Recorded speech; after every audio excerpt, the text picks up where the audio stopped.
Josh Hastings here, Israel Uncensored on the Land of Israel Network at thelandofisrael.com. It is Monday, July 2nd, 2018. It is the 19th day of Tammuz, 5778. Hope you're doing well in your part of the world. It is a beautiful day here in Jerusalem, Israel, the eternal capital of the Jewish people. And we're going to go right to the phone right now for our first guest, Eliakim Cohen. He is the founder of the news site called Jews News. I think they have somewhere in the millions, and he'll clarify that for us, millions of followers on social media, on Facebook and whatnot.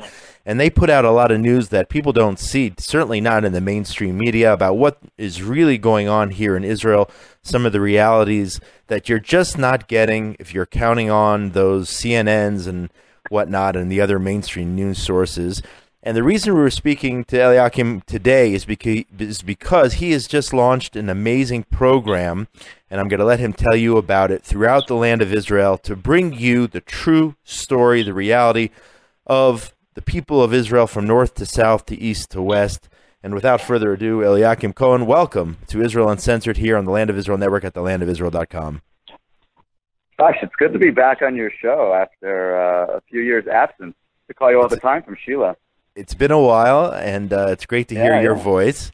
So tell me, first of all, where are we? No, it's a pleasure. Where are we catching you this morning? So right now I'm actually standing right next to the Horva Shul in the Old City. I started this project. It's called Eliakim Cohen's Israel Roadshow. And I got a sponsor, abelnook.com. They're sponsoring me. And basically, we're getting a rental car, and we're driving all over Israel until probably mid-October, Sunday through Thursday, and the occasional Friday. And we're just doing live videos of whenever we find something great, whether it's a tourist attraction, interesting people, an archaeological dig, just a beautiful view, and they're all live. Obviously, the video quality isn't studio quality, but that's what we're going for. We just did a great video with my cousin in front of the menorah, right in front of the Horva Shul, and a few of the tourists, got on the video. We just want to show the world, life in Israel. Exactly what you said. Not what CNN is showing you. This is not a political venture at all. It is just live videos. I mean, we're the only true reality show in the world right now. Nothing's rehearsed. I have no script. It's just a camera pointed on me and, showing you the most amazing country on earth. And we've done 3 videos so far. And I was really excited that you called. Thank you. This is a great, a great opportunity to tell about the show. And we're even more excited to have you as basically our host this coming Sunday in Gush Etzion. You have a great day planned for us. And, we're really pumped. I'm looking forward to that. This coming Sunday in the Gush, my backyard. So today is actually day 1 of the Israel Roadshow. Today's your first day, and you're starting in the Old City of Jerusalem. Yeah, we did sunrise at the Western Wall, which was fantastic. And I was in my tefillin and talis, and it was nice because people were already in the middle of davening, so people could see what a sunrise means like, and we explained the importance of davening at sunrise. And then I also took people inside the Western Wall, where the men's section is. People always ask me, what's inside that little tunnel? So we did a quick, run through there, and then we just did a video outside of the Horva with the menorah. And, we probably have another 15, 20 videos to do today. We're going to go to the Shuk and hit up Ben Yehuda and hopefully hang out with Jeff Seidel for a little bit. But yeah, we're hoping people join us on the roadshow. If anyone has something they want us to come to, like there's a great simmer up north, Villa Ramona, that's giving us 2 free nights, and we're going to do some great shows from there. So we're really just doing this for the world. We want to just show them Israel, the real Israel. Nothing, you can't censor live. You can't censor and you can't skew live video. So that's why we're doing it like this. So. And you said this is going to be going on from now till October. Yeah, we're basically doing about 3.5 months. There's going to be great videos around the Chagim. Yeah, it's going to be a trip for the world to see what happens when Jews put up sukkahs and buy etrog and slichot. I mean, these are things the world just doesn't see because they're too busy reading, Israel is defending itself from rockets. So we want to show people life. This is a vibrant country with incredible people from all over the world. And, no one's ever done this before. So I've been planning this for 8 years. I've really, always had passion for just driving around and doing videos. And, I'm obviously a very political person, but I didn't want this to be at all political. And people are really taking to it. So, a lot of the comments so far are amazing. And I think people, it's going to take a week or two for people to sort of see what we're doing, but I think people are going to be pretty blown away because, we got a week on a birthright bus. My friend runs Ezra. He's the founder of Ezra, the birthright trip in Ellenston. So he invited us, the whole week on the bus. So we're going to be hanging out with birthright kids and, asking them what they think about Israel, why they're coming, if their thoughts about Israel changed since they've gotten here. So, this is a very amazing opportunity that God gave us with social media to get the whole world involved in things with just a click of a button. So, we're just telling people every episode, we're not asking for money, we're not asking for anything. We just want you to share a video. It'd be 10, 15, 20 videos a day. We're not asking people to, litter up their Facebook feed with all of them. But, if there's a video every day people just click it. Our goal is to, tens of millions of people should be able to see these videos if everybody gets involved. So, what's pretty amazing about this project is the fact that Israel, for those of you who may not know, is a tiny country. We are the size of, as everyone says in the U.S., New Jersey, and to have a new video showing a new aspect of the land of Israel, the people of Israel, every single day for 4 months is pretty amazing. It just says a lot about what we have to offer here in the Jewish state of Israel, what people can experience here. I always tell people you can, for example, you can be in the wintertime, you could be skiing in the Hermon Mountains in the north in the morning, and then by late afternoon you could be swimming with dolphins in a lot. And I think that's what makes Israel so unique, and I don't think people sometimes understand that. They hear about Israel because it's so Israel and all the conflict and everything going on is always in the news disproportional to what else is going on in the world. People are obsessed with Israel, and people think it's a huge place with millions and millions and billions of people or whatnot, but it's such a tiny place. But the fact that you're able to show a different story, a different aspect every single day is just a tribute to the people here and to the land here and to the God-given land and what we have to offer. No, you make a good point about the size. I think it'll be a trip for people when they see us in, Jerusalem, and then the next day they see us in Haifa. In America, going from New York to Chicago, you can't really do that in a one-day road trip. So, and as soon as we get some videos up, we have everything geo-located. So we're taking the longitude, latitude of every video, and there's going to be an interactive map that people can go to. And, you can look at the map and say, oh, yeah, I was in Haifa 20 years ago. Let's see what they did there. So we really want to make this an amazing experience. And, it's off to an amazing start. It's been a really fun, we got up at 4 o'clock in the morning. Akiva picked me up. We drove I was staying in the Efrat last night, got to the hotel. Anytime you're at the hotel before the sun comes up, it's just sort of a magical, mystical experience. So it's very exciting. I've been very passionate about this for years, and literally, our only goal is just page views. It's got a chance to really bring Israel to the world in a very unique way that I think everyone will really enjoy being a part of. It's amazing. And so tell us, Eliakim, how can people see the videos? Is it Facebook? What is the best way for people to check out and follow your daily videos from all over the country?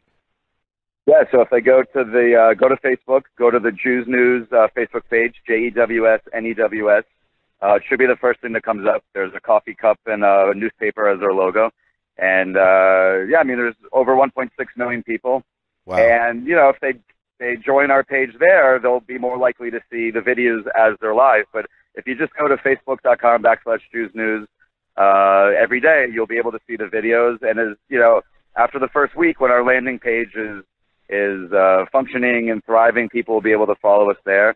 And And, we're going to be pushing these videos forever. So it's basically 4 months of getting amazing footage and then just replaying them for people year after year. I mean, we're really trying to make an impact here. So anyone out there that wants to be a part of this, comment, tell us where you're watching from. If you're coming to Israel, join us on a video. I mean, we have no plans. Spontaneous. We know where we're going. That's the way to do it. Yeah, man. everything's spontaneous. That's the best. And in reality, that really is what it's stuff. about. I mean, it's a spontaneous country. So. Yeah, so we're really pumped to see you next Sunday. I'm looking forward. We're going to have a great day in Gush Etzion on this Sunday, please God. Eliakim Cohen, the Israel Road Show. Check them out. Check out the videos online. And if you're anywhere in Israel and you see these guys running around videoing, go get yourself on camera. Be a part of this amazing initiative, amazing project. 4 months seeing the entire country and sharing the truth about Israel to the world. Eliakim Cohen, thank you so much for your time today. Good luck on your initiative, and looking forward to seeing you very, very soon. Amen. Yeah, great talking with you, man. Yeah, looking forward to seeing you this week. Looking forward. Josh Hastings here, Israel Uncensored on the Land of Israel Network at thelandofisrael.com. We're going to take a short break and be right back. Don't forget, you can get in touch with me always during the week. Josh at thelandofisrael.com. On Facebook, Joshua Hastings, and on Twitter at Josh Hastings. Shout out to my main man, Benjamin Bresky, here in our Jerusalem studio. We're going to take a short break and be right back with much more news here on Israel Uncensored on the Land of Israel Network at thelandofisrael.com. And we believe in the state of Israel, we believe in the army, and we hope they won't continue to make mistakes. But that doesn't stop our belief. We have the tremendous privilege card of Israel coming back to itself. This week on Rejuvenation, I speak with Tammy Zilbersheim, whose family was thrown out of their home in Netzarim in that terrible summer of 2005. Where did they go? Are they still connected to Israeli society? Baruch Hashem, we celebrate Yom HaAtzmaut, and my children serve in the army very proudly. Join me for a personal look at Gush Katif in 2005, only on Rejuvenation on the Land of Israel Network.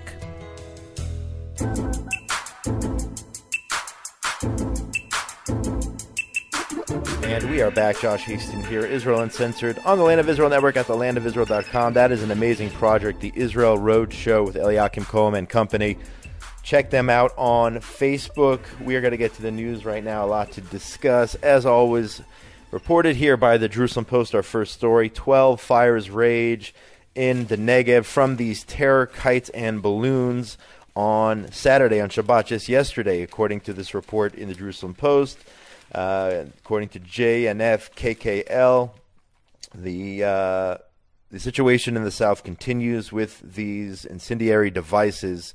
Fires being sparked in various forests in southern Israel near the Gaza border, the Be'eri forest, Kisufim, Simchoni, about 400 meters away from Kfar Aza, as a result of these balloons and kites. In total, according to KKL-JNF, there have been over 450 fires on land managed by that organization, with over 7,500 dunim of land affected. Most of the damage done lately has been from the balloons rather than the kites, but the situation continues on the southern border. I know that there are all of these attempts by our security forces to thwart these fire kites and fire balloons and whatnot. They have special drones. They're working 24/7, and it's just sad that instead of, for example, this past weekend, instead of our friends in the fire department and the police and security or whatnot, instead of them, and the IDF, of course, instead of them being home with their families, they have to deal with these terror attacks, and that's what they are. In addition to the attempted infiltrations, which are continuing down in southern Israel, we need a solution for this problem ASAP, that's for sure. We've lost so many dunam or acres of land, of beautiful forests down in southern Israel, and it must stop. We have to find a way to stop this Hamas terror. Another story which has been in the news a lot this week, it was a staged event by a group of radical, extremist, anti-Israel, Israel haters from the If Not Now movement or organization. You had a group of kids who were here on birthright, received a free trip to Israel on birthright, were on the buses, and then in one particular case you had 5 or 6 of these young people, remember this is a free trip to Israel, decide that they're going to create a spectacle. This was obviously a planned event. And they got off the bus and they got onto another bus. They said, bye, we're leaving. Israel Birthright isn't showing us the true story about what's going on here. And they got on a bus belonging to the Breaking the Silence anti-IDF organization, whose goal is to smear our brothers and sisters of the IDF. So here you had, this was the first time ever reported by the Jewish press, a group of, I think it was 5 or 6 students, young people from Taglit Birthright, got off the bus and got on this Breaking the Silence bus because they want to see the so-called occupation. Again, this was all staged. This was all a show. They planned it in advance. This wasn't like a spontaneous demonstration. But what I think Birthright needs to do, if they haven't done so already, is cancel their return tickets home. I think that these people should be paying. They have to pay. They got a free ticket to Israel, a free round-trip ticket to Israel. Birthright should cancel their ticket, disassociate themselves in all ways, shapes, or forms from these. I'm sure that the people who attend Birthright have to sign a contract. You can't just get up and get off a bus in the middle of an Israel tour, because Birthright is responsible for you. But once you do that and make a conscious decision, they're not going to tackle you. You get off the bus at that point. I think that they need, if they haven't done so already, and Birthright is not speaking to the media about this right now, from what I understand, they need their parents need to be called. If they're under 18, I don't know exactly. I think perhaps they're even over 18. At that point, they're consenting adults, legal adults. So therefore, Birthright should cancel their tickets home and say, bye, you're off, you're on your own. But I don't know if this is going to be a one-off situation or they'll continue those radical. We're talking about, if not now, we're talking about those people who said Kaddish for Hamas. That's how sick these people are, trying to ruin Birthright, which has done amazing work, bringing so many people here to Israel on free trips. I can't tell you how many Birthrighters have stayed for extended trips, have come and served in the IDF, have made Aliyah as a result of that initial spark created by the program from that experience in Israel. These are Israel haters, if not now. They are sick in the head, let's call it what it is, saying Kaddish, the mourner's prayer for Hamas, just recently in the U.S., and also we saw images of England of this group saying Kaddish for Hamas. So it needs to be nipped in the bud, and I don't know if it's a better screening process. I don't know how you can vet and realize what their true intention is. I think, if you follow social media, if they're not too careful, you can probably figure out who they are and what their real intention is, and do a better vetting job of making sure that these Israel haters, these Jew haters, I'll call them what they are, do not attend further Birthright programs. Other news from Israel reported by our friend Anna Ehrenheim at the Jerusalem Post, who's been a guest on the show before. When everybody says Israel's such a horrible country and we do such bad things, I know the UN's Human Rights Council is going to bash Israel here today, Monday, as required by their line item number 7 each and every time they meet.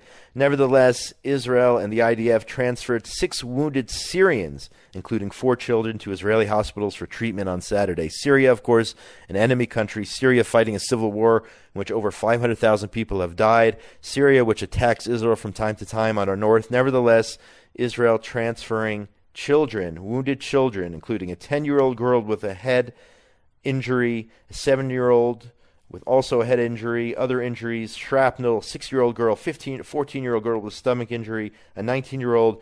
Israel's transferring these kids to Israeli hospitals. That is what we're doing for the people of Syria. So don't give me this nonsense in the UN so-called Human Rights Council that Israel is doing terrible things. We've brought over here, according to this report, 4,800 wounded men and women and children since 2013. In addition, over 1,300 sick children admitted to clinics here in Israel. So Israel going above and beyond, even though we're talking about an enemy country there in the north. So don't give me this nonsense that Israel is doing bad things, that we're a horrible place, that we're horrible people. This is what Israel does, and it doesn't get enough media coverage, but it should. What Israel's doing for those wounded or affected by the war in Syria.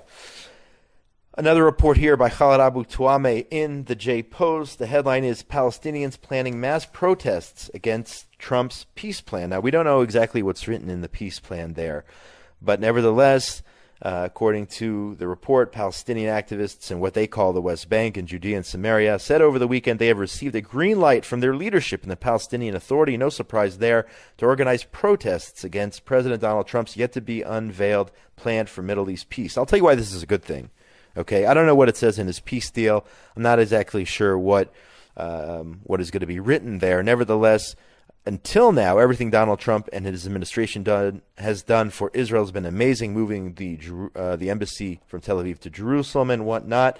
Nevertheless, this is good news, because if there's something in that peace deal that I don't like, as an Israeli, as a resident of Judea and Samaria, if in fact the peace deal calls for concessions, the Arabs are already rejecting it because of what they don't know. So that's a good thing. In that way, if there are calls on Israel to make concessions, those will never happen, because the Arabs, as they've done time and time again, have rejected each and every peace deal, whether it was during the Obama administration or the Clinton administration. They've rejected basically everything from the year 2000 onward. So thank you very much again. Once again, exposing who they really are, not seeking a peace deal. But on the other hand, it's good for us because we don't have to enter a bad peace deal or a deal in which Israel's forced to make concessions. So this is a win-win story all over the place here. Iran, switching gears, Times of Israel reports on massive demonstrations over the weekend in Iran. But the Iranian government they were protesting over a shortage in water. Israel, of course, Prime Minister Netanyahu offering to help Iran, the residents of Iran, the civilians there, with their water shortages. But people taking to the streets of Iran, at least 4 protesters killed, according to this report by Times of Israel over the weekend. Iranian regime forces opening fire on their own people. Let's see what the world does for the Iranian people. Let's see what happens here. When Israel justifiably shoots infiltrators, the world goes crazy. Okay, and that's justifiably. Those are potential Hamas terrorists trying to infiltrate our communities. Here you have Iran just blatantly opening fire on their own people, killing their own in the streets, and crickets. So far, I've heard just basically crickets from the world community. Why doesn't the UN Human Rights Council today focus on what Iran is doing to its people? Instead they're focusing on Israel, when, as I just said a few minutes ago, Israel treating thousands of Syrians. But nevertheless, that is our reality. The J-Post talks about Rudy Giuliani, former mayor of the city of New York, legal advisor to Donald Trump, saying that that Iran's dictatorial ayatollahs will be suffocated as a result of U.S. President Trump's decision to get out of the Iranian deal. The former New York mayor was addressing a conference of the Paris-based National Council of Resistance of Iran. This is a group there that wants to overthrow the Iranian regime. Rudy Giuliani saying, quote, "I can't speak for the president, but it sure sounds like he doesn't think there is much of a chance of a change in behavior unless there is a change in people and philosophy he's talking about the Iranian regime." Giuliani adding, "We are the strongest economy in the world, the U.S., and if we cut you off, then you collapse." So he is of the opinion that the days of the Iranian regime are limited. Hopefully he is correct there, because it would be wonderful if the Ayatollahs would be thrown out of power and the people of Iran would get their country back. Local news here, Judea and Samaria. This, in fact, is Israel National News. Minister of Communications Ayub Kara of the Likud party, the Druze MK from Likud, visited Beitar Elite over the weekend and said that he is allocating 30 million shekels to improve cellular reception throughout Judea and Samaria. I can't tell you how important this is. There are places, imagine you're in a country and huge swaths of areas, especially in areas where terrorists attack motorists, and I'll get to that in a minute, don't have cell phone reception, where they can't call 911 in the U.S. or 101 or whatever it is here in Israel for help, police, ambulance. Imagine, God forbid, you're in a situation, or even if you have a flat tire and you can't call for help.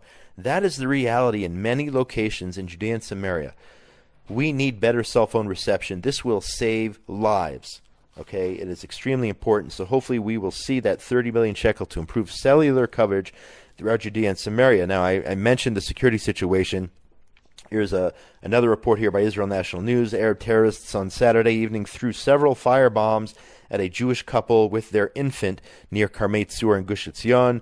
The family says thanks to a miracle, they were unharmed. And I just want to share my neighbor last night, Sunday night, driving on the main road, Highway 60, which connects Gush Etzion to Jerusalem.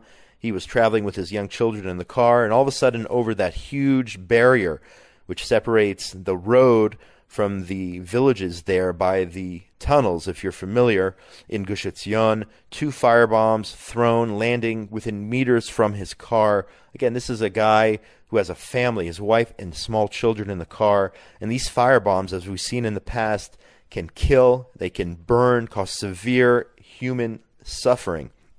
Thank God he was okay, but he let the authorities know about the situation. So it's still going on here on a daily basis. I'm talking about the rocket attacks, the firebomb attacks, whether it's in parts of Jerusalem or in Judea and Samaria.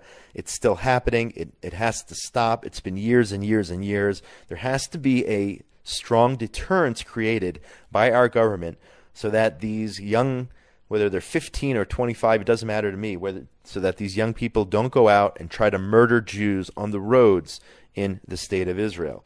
And we're going to end with some positive news here after all of that. Omri Kaspi. You remember Omri Kaspi, the NBA star, the Israeli-born NBA star who actually was a member of the Golden State Warriors. Unfortunately, he was cut by the team before the playoffs last year. And, of course, Golden State went on to win the NBA championship. He is still in the NBA. Reports indicate that he has reached a deal with a one-year deal with the Memphis Grizzlies. This is his 7th team in 10 seasons in the league.